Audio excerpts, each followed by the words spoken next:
राम राम। कई लोग इस संसार में शंका करते हैं कि ईश्वर विराजमान है या नहीं, ईश्वर क्या करता है, कहां रहता है। एक राजा का यही 3 प्रश्नों का निवारण होना आवश्यक था। वो राजा कई विद्वानों से, कई लोगों से पूछ चुका कि मेरे 3 प्रश्नों का उत्तर कौन दे सकता है, लेकिन उस राजा के उन 3 प्रश्नों का उत्तर कोई नहीं दे पाया। एक दिन राजा घोड़े पर सवार होकर जा रहा था। मार्ग में एक अलमस्त साधु जो प्रभु का सिमरन करता हुआ चला आ रहा था। राजा ने उस साधु को रोक कर पूछा, मेरे 3 प्रश्न हैं, क्या आप उनके उत्तर दे सकते हैं? सबसे पहला प्रश्न है कि ईश्वर एक है या अनेक। दूसरा प्रश्न है कि वो रहता कहां है और दिखाई क्यों नहीं देता।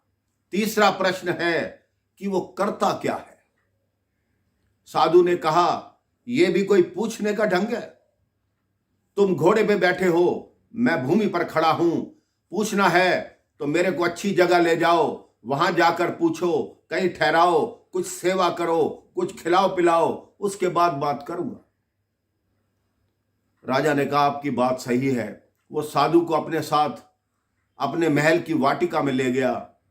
वहां जाकर एक कुटिया का निर्माण हुआ जिसमें साधु रहने लगा। 2 दिन बाद राजा फिर साधु के पास आया कि अब मेरे उन 3 प्रश्नों के उत्तर देंगे। साधु ने कहा कि अकेले में उत्तर सुनना चाहते हो या भरे दरबार में सारी प्रजा के सामने सुनना चाहते हो? राजा ने कहा, अगर भरे दरबार में सबके सामने होगा तो और अच्छा होगा, लोगों को भी लाभ होगा।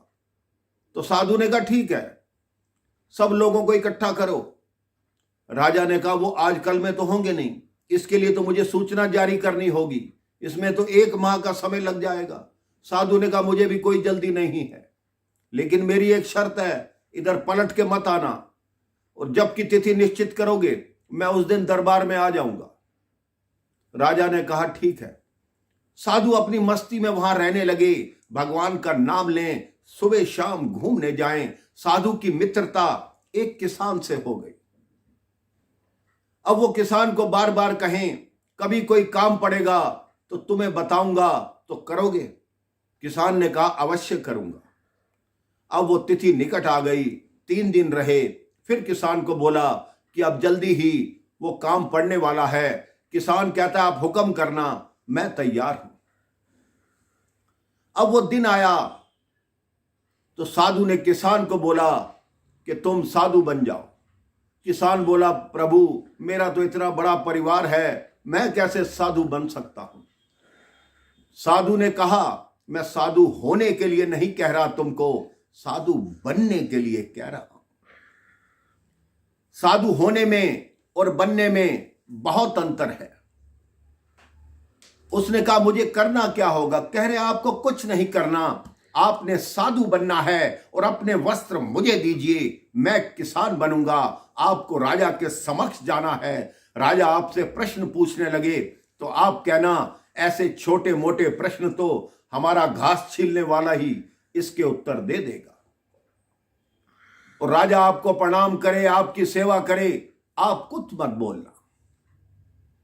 वो किसान तैयार हो गया, किसान साधु बन गया, और साधु किसान के कपड़े धारण करके किसान बन गया। राजा के दरबार में आए, राजा ने आसन दिया, सेवा की, चरण धोए और साधु को एक आसन पर बिठा दिया, और साधु रूपी जो किसान थे वो भूमि पर बैठ गए।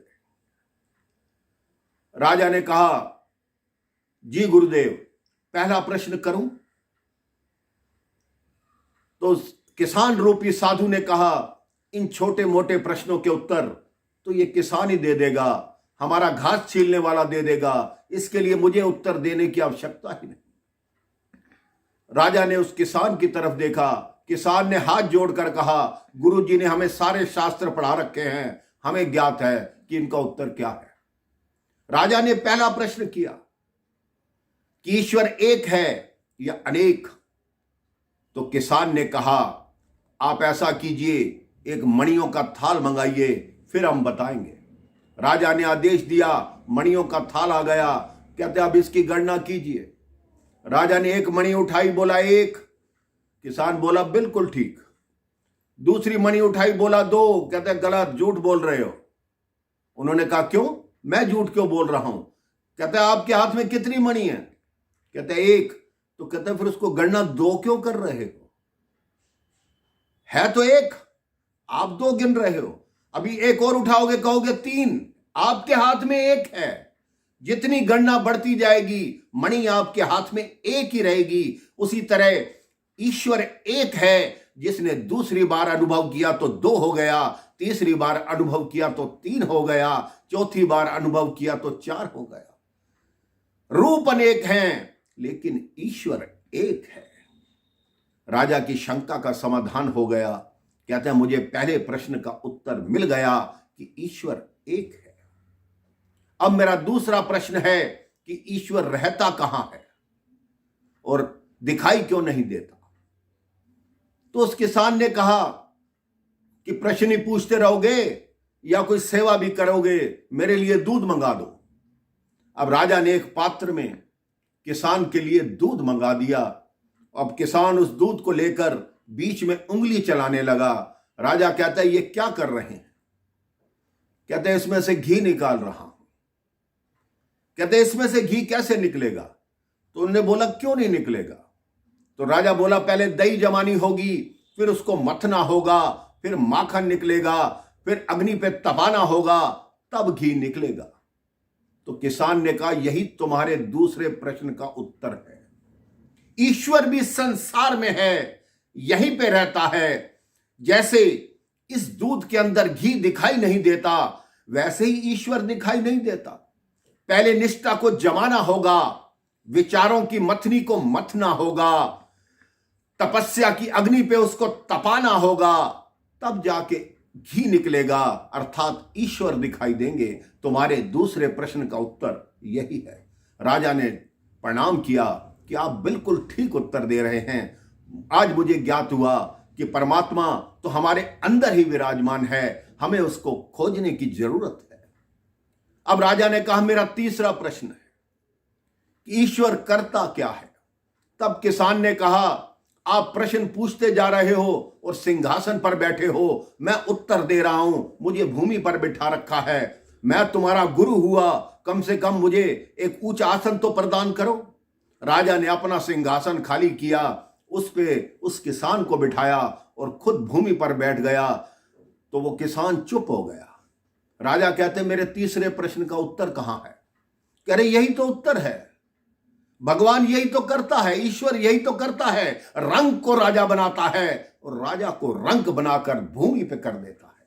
राजा नतमस्तक हो गया कि आपने मेरी आंखें खोल दी। आज इस संसार का यही नियम है, ढूंढते फिरते हैं ईश्वर को। अरे अपने अंदर खोजो, अपने अंदर तलाशो। हर इंसान के अंदर ईश्वर विराजमान है। केवल उसको देखने के लिए आपको जो दिव्य चक्षु चाहिए वो भगवान के नाम से, भगवान की भक्ति से ही प्राप्त होंगे। राम राम, जय श्री राम।